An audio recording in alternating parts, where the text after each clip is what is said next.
ዓብይ ናይ ምስጋና ምሸት ኣብ ኬብሮን ዓለም ለኻዊ ሃዋርያዊ ኣገልግሎት ስቶክሆልም ዕለት 31 ዲሰምበር 2025 ካብ ሰዓት 7 ድሕሪ ቀትሪ ጀሚሩ ንሙሉእ ለይቲ ዝጸንሕ ንዓመት 2026 ብሓጎስ እንቕበለሉ ዓቢ ናይ ምስጋና ምሸት ኬብሮን ዓለም ለኻዊ ሃዋርያዊ ኣገልግሎት ኣዳልያላ። ኣብቲ ናይ እግዚአብሔር ሰብ ሃዋርያ ሓነሽም ዘማሪ ኣለማዮ ዘማሪት ዮሃና ፓስተር ሰናይትን ካልኦት ኣገልገልትን ዘመርትን ዘገልግሉሉ ሙቕ ናይ ምስጋና ምሸት ንኽትሳተፉን ሰባት ሒዝኩም ክትመጹን ኬብሮን ዓለም ለኻዊ ሃዋርያዊ ኣገልግሎት ብኽብሪ ትዕድም ንገብረሉ ቦታ ኣብዚ ሓድሽ ኣድራሻና ፋጋሽታ ጎታን 58 ስፖንጋ ስቶክሆልም ዝበለጸ ሓበሬታ ምስ ትደልዩ ኣብ ስክሪን ዘሎ ቴሌፎናት ተወከሱና። ንስኻትኩም ቡሩኻት ኢኹም። ተባረኽ ኢየሱስ ተባረኽ ለኡሊኻ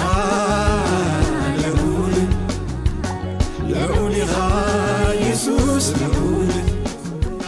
ናይ እግዚአብሔር ሰላም በክርስቶስ ኢየሱስ ንዓኻትኩም ይኹን ቅዱሳን። ሎም መዓልቲ ንሪኦ ናይ እግዚአብሔር ሓሳብ ኣብ ጽሑፍ ትሪኦኹም ዘለኹም ኣብ ታሕቲ መጽሓፍ ቅዱስ ክርዳኣኒ እንታይ ክገብር ኣለኒ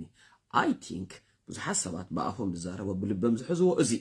መጽሓፍ ቅዱስ ክርዳኣንስ እንታይ ክገብር ኣለኒ ከምቲ ኩሉ ሻዕ ንብሎ ቅዱሳን መጽሓፍ ቅዱስ ሓደ ስዲ ንባብ ሳይክሎፔዲያ ፊክሽን ገለ ኣይኮነን። መጽሓፍ ቅዱስ መንፈስ ኣምላኽ ተጻሕፈ እዩ። ንመጽሓፍ ቅዱስ ካብ ዘፍጥረት ክሳብ ራእየ ዮሐንስ ኩልና ንሰማማዓሉ ኢንስፓየርድ ወርድ ኦፍ ጋድ እዩ። ግን ኣብ መጽሓፍ ቅዱስ ክንፈልጦ ዝግባአና ስለ ዘሎ መጽሓፍ ቅዱስ ክርዳኣና እዘን ሸውዓተ ነገር ጽቡቕ ጌርና ከነጽንዕን ኣለና። ካብቲ 15 ነጥቢ 17 ነጥቢ እዘን ሸውዓተ ግን ሲሪየስ ፈለምጨልኩም ኣለኹ ማለት ክንሕዘን ከኣግባአና እዩ። መጽሓፍ ቅዱስ ክርዳኣና ቁጽሪ ሓደ ክርዳኣና ተኾይኑ መጽሓፍ ቅዱስ ብሙሉእ ካብ ዘፍጥረት ክሳብ ራእየ ዮሐንስ ኢንስፓየርድ ትንፋስ ኣምላኽ ዝሓለፎ ኢልና ክንቅበሎ ከለና እዩ። ጥራሕ ሓደ ኣብዚ መጨረሽታ ዘመን ሕጂ ሒዝናዮ ዘለና ተማልውን ደግሞ ዝነበርኩ ተኣታትዩ ዘሎ ትምህርትታት ክሳዕ ንቓል ኣምላኽ እንዳቃለለ ካብ መንፈስ ኣምላኽ ካብ ሕልሚ ካብ ራእይ እዚ ናብ ዕብደት ዝወስድ ድኸይድ ዘሎ ማለት እዩ። መጀመርያ መጽሓፍ ቅዱስ ኢንስፓየርድ ወርድ ኢንስፓየርድ ትብል ቃል ከብርሆ ቀዳማይ ጢሞቴዎስ እንዴት ዛረብ ዘለኹ 3:15-10 ኢንስፓየርድ ማለት ንትምህርትና ተጻሕፈ እዩ። ሮሜ 15:4 ንትምህርትና ተጻሕፈ እዩ፣ ክንመሃረሉ ተጻሕፈ እዩ። ኣብዚ ማለት ግን ኣብዛ ቁጽሪ ሓደ ዘብርሃ ዘለኹ ግን ኩሉ ኣብ መጽሓፍ ቅዱስ ተጻሕፈ ናይ እግዚአብሔር ቃል እዩ ክንብል ኣይንኽእልን ኢና። ኩሉ ኣብ መጽሓፍ ቅዱስ ናይ እግዚአብሔር ቃል እዩ ክንብል ኣይንኽእልን ኢና። ንምሳሌ ከብርሃልኩም እየ ዘፍጥረት 3 ካብ 1-10 ኣብ መንጎ ሄዋንን ኣብ መንጎ ሰይጣንን ዲስካሽን ነይሩ። እዚ ዘረባ ሰይጣን ዝዛረብ ነይሩ ኣብ ተመን ኮይኑ ናይ ኣምላኽ ቃል ድዩ ኣይኮነን፣ ናይ ሰይጣን ቃል። ኣብ ቀዳማይ ዜና 21:1 ደሪኽዎን እዩ ንዋትኮ ለዳዊት እዚ ናይ ምንታይ ቃል እዩ ዋትኮ ናይ ምንታይ እዩ ናይ ሰይጣን ወይ ድማ ሓሳብ ድእትውሉ ዝነበረን ይሁዳ ወንጌላውያን 13 ሰይጣን። እዚ ክንፈልጣ ዘለና ኣብ መጽሓፍ ቅዱስ ዘሎ ብሙሉኡ ኢንስፓየርድ እዩ። ኢንስፓየርድ ማለት ንትምህርትና ተጻሕፈ እዩ። ሮሜ 15:4 ቀዳማይ ጢሞቴዎስ 3:15-16 ግን ወይ ካልኣይ ጢሞቴዎስ 3:15-16 ራእይዋ ጽቡቕ ጌርኩም ግን ኣብ መጽሓፍ ቅዱስ ዘሎ ኩሉ ቃል ኣምላኽ ኢልካ ኣይኮነን ክትውሰድ። ንኣብነት ምሳሌ 30:1 ኣጉር ወዲያቄ ድበሃል ነይሩ ኣብ ሙሉእ ዓለም ካብ ዘሎ ሰብ ኣነ ደንቆረ ኢሉ ናቱ ዘረባይ ኣምላኽ ካብ ሙሉእ ዓለም ደንቆረኻ ኣይብሎን። ወይ ዳዊት ሳኦል ምስ ኣሳጎጎ ኣነ ምውት ከልቢ ኢሉ ኣምላኽ ንሰብ ከልቢ ገይሩ ኣይሰርሖን፣ ንሰብ ከልቢ ገይሩ ኣይሰርሖን። ከምዚ እንዳበልና ተኸይድና ብዙሕ ነገር ክንርኢና ማለት እዩ። ስለዚ ቃል ሰብ ኣሎ፣ ቃል ክፉኣት ሰባት ኣሎ፣ ቃል ሕያዎት ሰባት ኣሎ፣ ቃል ሰይጣን ኣሎ፣ ቃል እግዚአብሔር ኣሎ። ኩሉ ኣብ መጽሓፍ ቅዱስ ዘጊብለሉ ትምህርትና እዩ። ግን ኩሉ ቃል ኣምላኽ ማለት ኣይኮነን። ስለዚ መጽሓፍ ቅዱስ ኣብ ሰማይ ቃልካ ጸኒዑ ይነብር ዝብል እዛ ቁጽሪ ሓደ እንታይ ክትሕግዘና እያ ማለት እዩ። ኣንቢብካ ሙሳር እንታይ ክገብረና እያ ማለት እዩ። ክትባልሃና እያ ኣንቢቦም ድወስዱ ምሻሉ ረይዎ እንዶ ሰብዲ ተዛሪብዎ ኣብኡ ንኣብነት ቀዳማይ ሳሙኤል ቀዳማይ ምዕራፍን ካልኣይ ምዕራፍን እንታይ ላለሃና ኣምላኽ ሓንካ ስገብር ዕውር ገብር ጥዑይ ከዓ ገብር። ኣምላኽ ኣብ ስንክልና ኣይዋፈርኒ። ኣምላኽ ኣብ ስንክልና ሰባት ኣይዋፈርኒ። ኣምላኽ ኣብ ማህፀና ቋልዓ ዝሞታ ሰበይቲ ንማህፀና ንመቕታል እግዚአብሔር ኣይዋፈርኒ። ፕሊስ ከምዛ ዓይነት ሰባት ከምኡ ኣይዋፈር። ሃና ያ ከምኡ ድበለት ናይ እግዚአብሔር ቃል ኣይኮነን። ኣብ መጽሓፍ ቅዱስ ሃና ተዛሪባ ኣጉር ከዓ ካብ ሙሉእ ዓለም ደንቆረ ኢሉ ኣብ መጽሓፍ ቅዱስ ኣጉር ተዛሪቡ ሃይዋን ከዓ ሰይጣን ተዛሪብዋ ኣምላኽ ሓሲኡ ኢልዋ ሓቀይ ኣብያሎ እዚ ኣብ መጽሓፍ ቅዱስ ኣሎ። ወይ ቀዳማይ ኣብ ነገስት ኻኒ ሓሰቶም ፈዛኣቶም ሓሰቶ ነበዩ ኸኣለው ግን ቃል ኣምላኽ ኣይኮነ ሓሰቶ ነበዩ ናይ ሓሰት መንፈስ ኣትዎም ኢልካ ተነበይዎ ጌጋይ ስለዚ መጽሓፍ ቅዱስ ቁጥሪ 1 ክንመሃራ ዘለና ኢንስፓይርድ ዩ የስ ኢንዲድ ንትምህርትና ተጻሕፈ ከምኡ ዘሎ ኸመረና ግን ኩሉ ካብ ሰማይ ዝወረደ ቃል ኣይኮነን እዚኣ ቁጥሪ 2 ጽቡቕ ጌርና ንመጽሓፍ ቅዱስ ክርዳእና ተኾይኑ ቁጥሪ መሓዝ ኣቋርጽዎ እዚ ማለት ማርቆስ ካልኣይ ምዕራፍ ማቴዎስ 8ይ ምዕራፍ ቀዳማይ ቆሮንቶስ 3ይ ምዕራፍ ካልኣይ ተሰሎንቄ ቀዳማይ ምዕራፍ ምባል እዚ ቁጥሪታት እዚ ናይ ኣምላኽ ኣይኮነን እቲ ቁጥሪ ናይ ሰብ እዩ ኣብ 12 ክፍለ ዘመን ይኸመጽ እምበርቶም ኣቦታት በዓል ዳዊት በዓል ጳውሎስ ዝዛረቡ ከለዉ ኣብ ሓደ ጽሑፍ ኣብ ሓደ ስፍራ እንዳበሉ ዝዛረቡ ነይሮም ጥቕሲ ነበረ ክስታይ ቃል ትቁጥሪ ነበረን ማለት ኣይትገደሱሉ ገለሰብ ደሸምደድኩ ደሓደስኩ መጠን ድበላዕኩም ወተቃል ክመጽ ይጀኹ እዚ ቁጥሪ ትገደሱሉ ቁጥሪ ናይ ኣምላኽ ኣይኮነን ኣብ መጽሓፍ ቅዱስ ዘሎ ቁጥሪ ናይ ኣምላኽ ኣይኮነን ኣብዛ ኸለይቲ ነቲ ቁጥሪ ክትፈልይዎ ግን ክሕግዘኩም ምናልባት ኣብ ትግርኛና 4 5 6 ብሓንሳእ ተጠሚሩሎ ገሊኡ 2 3 ብሓንሳእ ተጠሚሩሎ ገሊኡ 11 12 ተጠሚሩሎ ነዚ ንምፍላይ ተኸለይቲ ወይ እንግሊዝኛ ተፈላለየ ቨርሽን ጠቀሙ ሓዲስ ትርጉም ተጠቀሙ ፍሊ ከብለልኩም ማለት እዩ ታንክ ዩ ታሳልሰይቲ እንሪኣ ናይ እግዚኣብሔር ቃል ብትኽክል ክርዳኣና ከኣትወና ጽቡቕ ጌርና ክንፈላልዮ ዝግባእ ኣብ 4 ከም ዝምቀል መጽሓፍ ቅዱስ ክንፈልጦ ንክእል ኣለና መጽሓፍ ቅዱስ ዘሳልሰይት ኣብ 4 እዩ ድምቀል እቲ ናይ መጀመርያ መጽሓፍ ንሕና ንፈልጦ ብሉይን ሓድሽን ጥራይ እዩ እቲ ናይ መጀመርያ መጽሓፈ ፍጥረት ይድበሃል እዛ ፍጥረት ብምሉእ ብሉይ ኪዳን ኣይኮነን ግን ኣብቲ ላዕሊ እንታይ ኢሎምን ኣለዉ ብሉይ ኪዳን ኢሎም ጽሒፎምልና ኣለዉ ንዓና ክርዳእና ኢሎም ክኾኑ ይኽእሉ ግን ብሉይ ኪዳን ኣይኮነን ብሉይ ኪዳን መዓስያ ትጅመር ኤርምያስ 31 ረእይዋ እንታይ ኣትብል ኣቦታትኩም ካብ ግብፂ ምስ ወፁ ዝኣተኹሎም ኪዳን ብሉይ ኪዳን መዓስ ትጅመር ካብ ግብፂ ምስ ወፁ መን ደቂ እስራኤል ኣብ ታቦት ኪዳን ወይ ድማ ኣብቲ ከረን እግዚኣብሔር ምስ ተራእዮም ድሕሪ 50 መዓልቲ ሸዓይ ኣብ ብሉይ ኪዳን ትጅመር ንፀገሉ ኸ ኢልዎ ምሽ ኣብ 24 ዘዳግም ካብ 1-4 ንፀገሉ ነፂጉሉ ናብ ህዝቢ ናብቲ ታቦት ናብቲ መጽሓፍ ነፂጉ ብሉይ ኪዳን ተጀሚራ ስለዚ እንታይ ክትርዳእና ኣለዋ ማለት ቁጥሪ 1 መጽሓፍ ዘፍጥረት በይኑ ዘመነ ሕልና እዩ ካልኣይ ብሉይ ኪዳን ካበይ ጅመር ካብ 24 ወይ ደቂ እስራኤል ዝወፁሉ ካብ 12 ዝወፁሉ ካብ ግብፂ ጀሚርካ ዘሎ እዩ ማለት እዩ ክሳብ ኢየሱስ ክርስቶስ መጨረሻ ኣገልግሎቱ የስ ሳልሳይ መጽሓፍ ተን 4 ወንጌላት ክርስቶስ ኢየሱስ ዘገልግለለን ዝነበረ ምስ ብሉይ ኪዳን ድመራ ግን ሞይቱ ምስተሰአ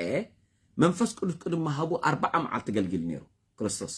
40 መዓልቲ ዛዕባ መንግስቲ ኣምላኽ ተዛሪቦ ሞይቱ ምስተሰአ እንደ ሓድሽ ኪዳን ተጀሚሩ 40 መዓልቲ ዘገልግለን ግን ሓደ መጽሓፍ 40 መዓልቲ ድመሃሮ ራብዓይ ካብ ግብረ ሐዋርያት ጀሚርካ መንፈስ ምስ ወረዶም ቤተክርስቲያን ኦፊሻል ምስ ተኸፍተ ደሎ ክሳዕ ራእይ ዮሐንስ 4 መጽሓፍ ስለዚ ኣብዛ ሳልሰይት እንታይ ብላ ኣለኹ ኣብ 4 መቃቐልኩም ክትርድእዎ ማለት እዩ መቃቐልኩም ክትርድእዎ ሲሪየስ ሓሙሻይ ኣብ ሻውዓየ ሲሪየስ ነገር ክዛረብ ሓሙሻይ ጽቡቕ ጌርና ንርአዮ የስ ኣወ ክዝግብዎ ከለኹም ተርታ ብተርታ ከተንብቦ ክጠቕመኩም ማለት እዩ ቅዱሳን ክጠቕመኩም ሓሙሻይ ናይ ኢየሱስ ክርስቶስ ቃላት ወይ ናይ ኢየሱስ ክርስቶስ ዘረባታት ወይ ናይ ኢየሱስ ክርስቶስ ምሳሌታት ገይሩ ዘቐመጦ ቅድሚ ትንሳኤኡን ድሕሪ ትንሳኤኡን ምርኣይ እዚ ማለት ኢየሱስ ክርስቶስ ኣቐዲሙ ተዛረቦ ዘረባን ዳሓር ከዓ ተዛረቦ ዘረባ ድሕሪ ትንሳኤ ዝኾነ ሙሉኡን ምርኣይ ምኽንያቱ ጽቡቕ ጌርኩም ሰምዑን እዚኣ እዛ ሓሙሸይቲ እንታይ ኢልዎም ኣነ ድዛረበኩም ብዙሕ ነገር ነይርኒ ኢልዎም ብሰብ ያስተውዕለላን እዚኣ ሕጂ ግን ኣይግዜ እዩ ክትክሽከምዎ ኸማን ኣይትኽእሉን ኢኹም ኣነ ድዛረበኩም ብዙሕ ነገር ነይርኒ ሕጂ ግን ክሽከምዎ ይትኽእሉን ኢኹም መንፈስ ምስ መፀ ግን ረእዩ ሕጂ እታ ግብረ ሐዋርያት 2-4 ማለት እዩ መንፈስ እሱ ኩሉ ክነግረኩም ኢልዎም ሕጂ ኣነ ግን ዓቕምኹም እየ ዝዛረበኩም ዘለኹ ደረጃኹም መንፈስ ቅዱስ ኣይተመልኡን ኣብ ውሽጦም መንፈስ ቅዱስ ኣይነበረን ሐዋርያት ስለዚ ኣብቲ ኢየሱስ ክርስቶስ ተዛረቦ ዘረባ ኣብቲ ከዓ ዝኾነ ንበይኒ ንኣብነት ሓንቲ ከምፃልኩም ዝሓሙሸይቲ ንኣብነት እምነት ተትህልወኩም ጎደሎ እምነትኩም ስለዚ ኣመንኩም ኢኹም እንዳበለ ዛረቦም ነይሩ ድሕሪ ትንሳኤ ግን መጽሓፍ ቅዱስ ዝዛረብ ከሎ ሮሜ 12:3 እምነት ኣለኩም ይድብል ይሁዳ 1:3 እምነት ኣለኩም ይድብል ኤፌሶን 2:8-9 እምነት ኣለኩም ይድብል ፍላይ ጴጥሮስ ናይ ማዕረናትና እምነት ኣለኩም ይዝብል ሕጂ ተፈላለዩልኩም ዶ ከም ዘርኢ ድሕሪ ትንሳኤ ክንሪኦ ከለና ማለት እዩ የስ ሻድሻይ ጽቡቅ ጌርኩም ሻዋዓይ ጽቡቅ ነገር ክዛረብ ሻድሻይ ሜዲቴሽን መጽናዕቲ ምስልሳል ምኩምሳዕ ዳንኤል 9:2 ነጥቃል እንዳሳላሰልኩ ሁሉ በረሃለይ ዝብልክ ተገልጸል ክግለጸልካ እንዴት ሓኮፍ ኢልካ ተሰላስሎ ካብ መንባብ ወጻኢ ካብ ምጽናዕ ወጻኢ ሓደ ጠቕሲ ወይ ሓደ ቻፕተር ሕስኩም ኮፍ ኢልኩም ከተሰላስሉ ሁሉኹም ይበረሃልኩም ማለት ሻዋዓይቲ ክነግረኩም ሻዋዓይ very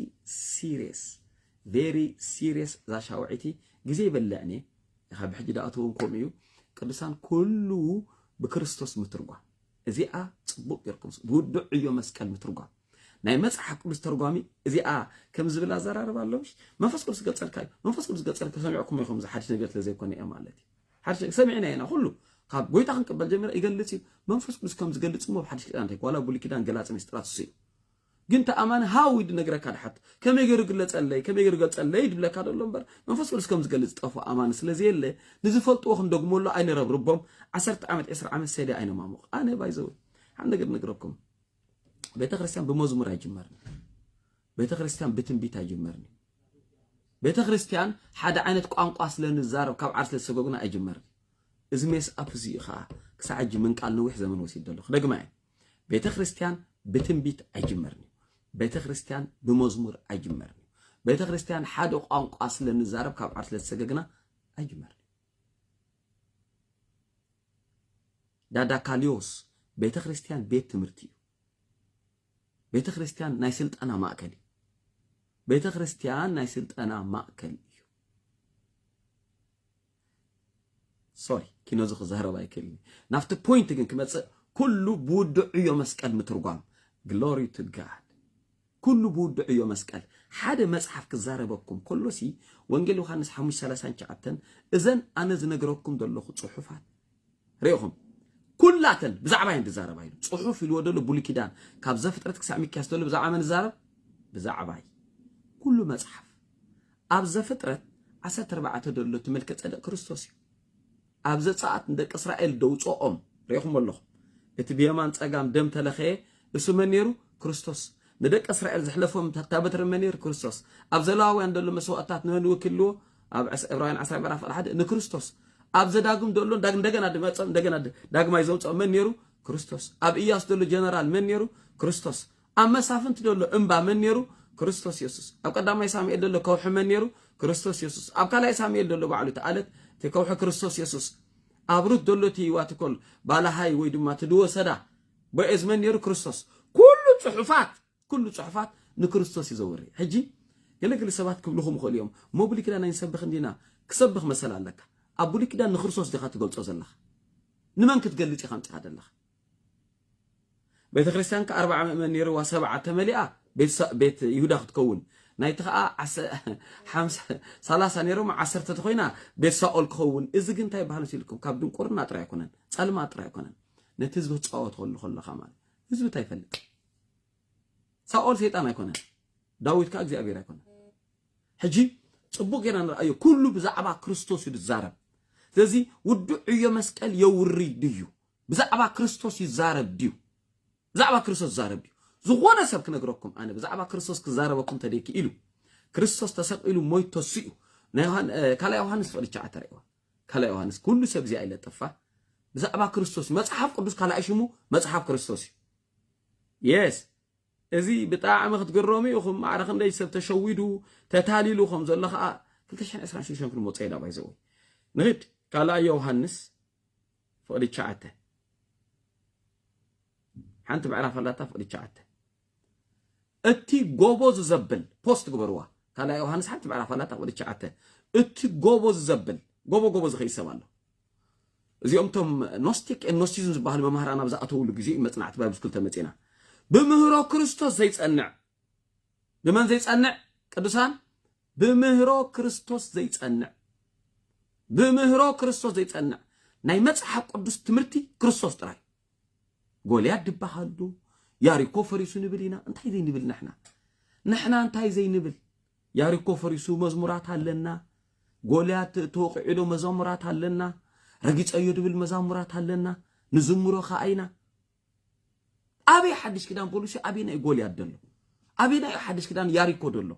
أبينا يدرجت سيتأرج أيو نولد لنا ويدما بتينيو ماشي بشوعة مجد بس أبينا يزلو نحنا بعلنا نقوله مصحف قدوس حدش كده مزعبا كريستوس يزار اتجوز الزبل كل موطينا خدتش ساشتي بايزك الموطينا جوز الزبل بمهرو كريستوس كازي تصنع بمن تمرتي كريستوس بالزبل زي تصنع ثانك يو أملاخ يبلو تايتو الحجي نالبات قدوسان قبائتاتنا أملاخ زي يقول لخون خلدو هو كريستوس زي يورو تخون يلن أجزي أبي يرسل لكم الله بيزنس هلو حانتي أبيزنسو أفتارو سؤتو تيلكم ملأخ يلن نحنا يلنان 4 إنسا يلون 4 شماغل يلون أبرس أجزي أبي رؤتو بولو من يزلو ودي كالي قوانقوا يقولون يفلت أناني نعنا ولا نعنا نكو يتقبلنا نعاخي تقبلكن نعاخي تقبلك نعاي تقبلنا أي تقبلنا تايدا بأو سمعت أنا بكريستوس أبي فلت أننا نعنا هيك كالو كوينا خنسرح عندنا نحنا مش كلا هيمانوت كانت تري سبيشال منفصل كان كنقبر ما أتحركات ندلو نتاقس نتحد بقوة توقع نتحد بشمر توقع نتحد حبرة كوين كاقلي كمزي ألينيا لونا قلي انت حد جزي أنا حاسب مو ده تدي ولدون كورنا دلي أبقل وانا ينبرابر عندنا أبقل وانا ينك عندنا اتقوب الزبل بمهرو كريستوس زي تصنع نقرأك الله أملاخ يقول اتبت مهرو زي تصنع نسوي لك ها أبون ودن اللو أو ماي جاد حزوا أبون ودن اللو فقد عصرت بالرأي لي زغوانا يغن نباخاتكم انت متى أب بيت خريستيانكم انت قلقلي أب فيسبوك انت متى أب يوتيوب انت متى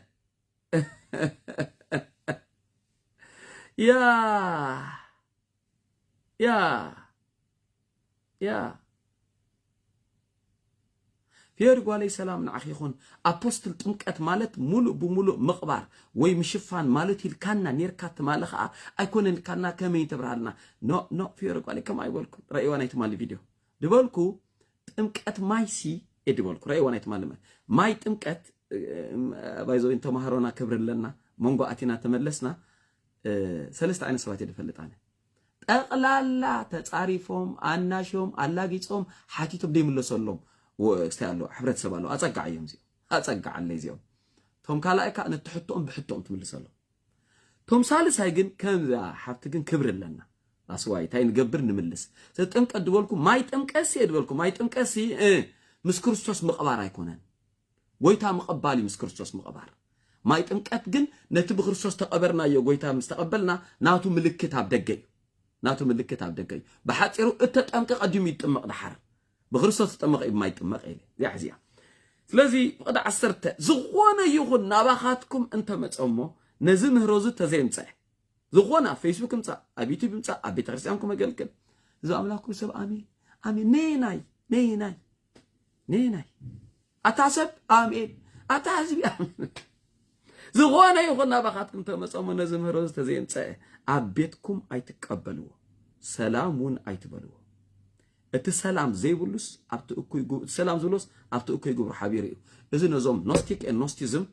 يسوس منفس رأي متمر بسجا أيكونون زبلو لكن جبرون يدلون نزولو زنورو زعتو تمرتي أمن تايكن سقيت اللهم بين نزيهم تتنقلهم نتيوم ما يبلن تاي داي كريستوس ديوري لكم اللوي كريستوس تمرتنا أنتاي سكي إفيسون 4 إسرا بوست جور اللي قالي إفيسون 4 إسرا رأيو أنتاي تمرتنا أنتاي عرست تمرتكم أنتاي زمانكم ملو نمانك تمهارو متيهم نمتى خنا بقيتها متيهم نمنتا كاب نوركم بيت امنت مصيهم كريستوس طراي كزرب ديكون انت حسابكم كومو ديكون انت اجنداتنا كريستوس طراي كنغر ديكون دوس انت كم تقبر كتنغري خانتها اسكي افيسون 4 رايو ثانك يو رايو نسخاتكم جنا نخريستوس كم زغيركم ايتمهاركم كم زغيركم ايتمهاركم نحنا سي كابت بزح نخرسوس كاب زي مهرنا هم تعانتو يدبولكم ولا نزمرو سايتصارنا يا ابنت نغرو ميرو قدامي حدا مسبلكو نزمرينا كلتا مسبلكو بتاعو أنا العلا سلستا مسبلكو أربعة مسبلكو حمشتا مسبلكو شدشتا مسبلكو شوعات شعدي تزيرو سكين قرون خلي شعي أردياري كو تزيرو ولا أملاخون سي كم حسون قصر لنا مالتي مزامراتنا عمر لنا كندي شعي تزيرو أردياري كو أبي أصحف لي كندي شعي تزيرو نعبا نعونا يجزي أبي رزبي صحفوا لي ده كندي شعي تزيرو أردياري كو صحفوا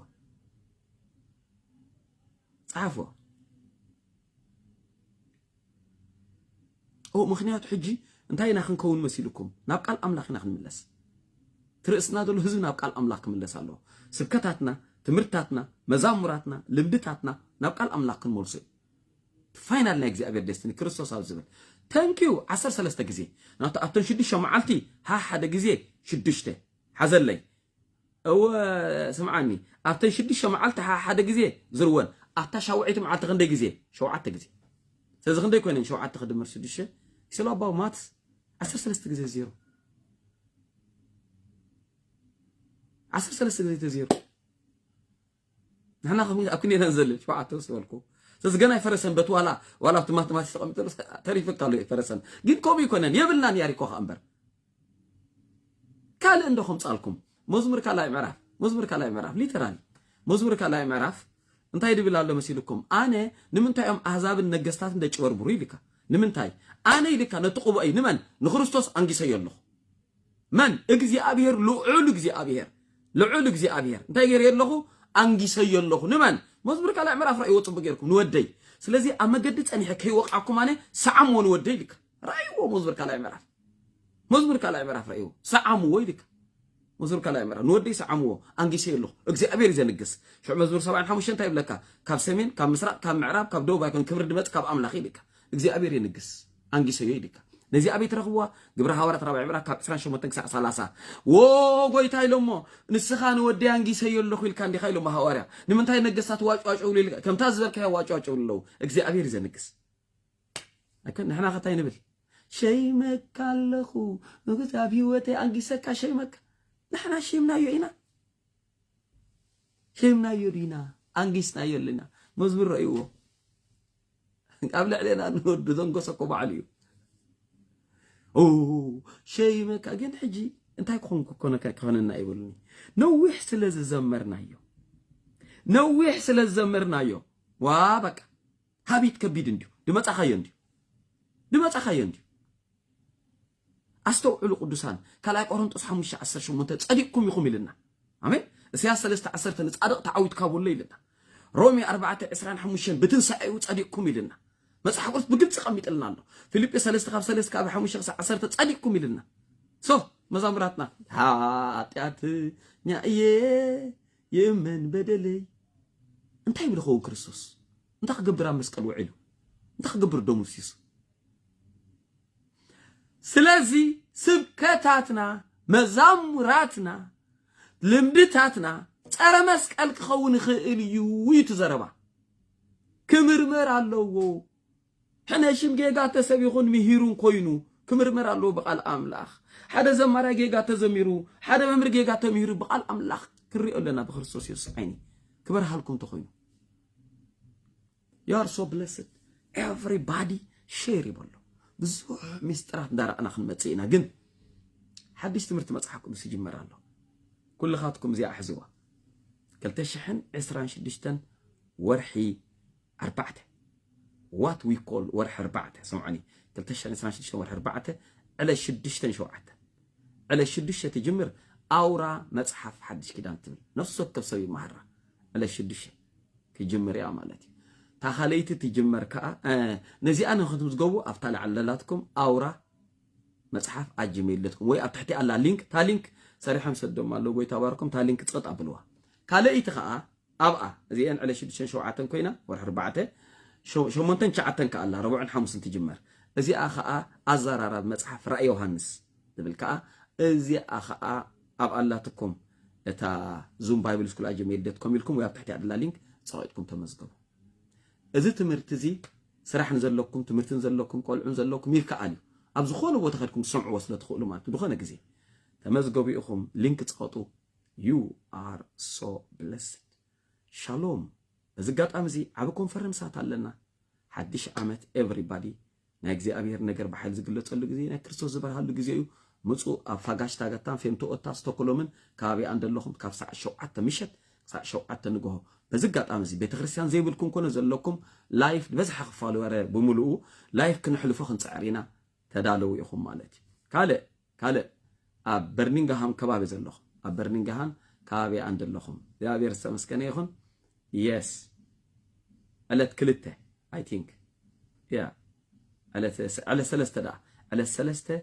كونفرنس علنا قدام معلتي على ثلاثة كلتا شحن إسران شدشتن جانوار ثلاثة قلت شدشتن تاخذها ما أنت أتبع البوست جوبرو لي I think so أب برنينغهام كبابي البوستر يخم اللهم برنينغهام كابي عند اللهم تاخذها ما البوست جوبرو لي رسيع الله you are most welcome يا بيرستمس جنيخن دجنا شعوخ على تربعته أب هاجر كندا واتي كل سوري أب هاجر أنا كندا حتكم سزور كيم أب هاجر عدينز لندن كيبرون يا أبي رستمسكني أو خا على تربعة لنا لندن كابي عند اللهم you are most welcome shalom shalom shalom أقل قال يس زمر على ما يمسيالله زمارت يوحنا خا أبزم سنة الله استقلهم مزمران استقلهم أبزلو مزمران شنفر أبصال الله أبز ختم أزخا you are so blessed shalom سمكاي بارك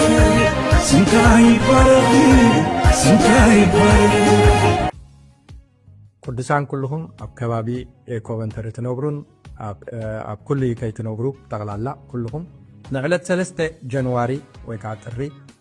هاغو كونفرنس أب كوفنتر أدالينا سلزلنا عدو ماتيوهم أبزي عد مزدما عواريا حنشم حونا كاب سويدن كومون زماري علمايو كاب أمريكا كابلغولنا سلزقانو أبزو وتازي كلهم تعبدينكم اللهم عدونا أحبيركم كتموتو بحنساب بينا أملاك كنوبيا كبرينا إجزاء كنزارنا بحنساب بينا بما نزي تخاخلتهم كون نقدمكم الله شالوم شالوم كلهم كل سنة لندن كبابيان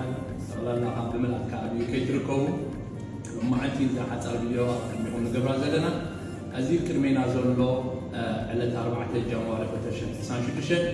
بوناني أملاك سلخواري حنشين بالزماري على ماي أبي كونفرنسات داري ناس لازلنا لندن كبرون شنفر كاب ساعة 3 ساعة 8 تزبون قرون بزي فلورناي كريستوس يسوس أما أخلنا سباقي إذا أملاك أما أخلنا بحية بقلاتيا كلكم قدماتكم دقنا بليز سبات يسكم مزو حدش نفسها دخولة سجن له يا بير مسجن أملاك أما أخلنا عيني والكام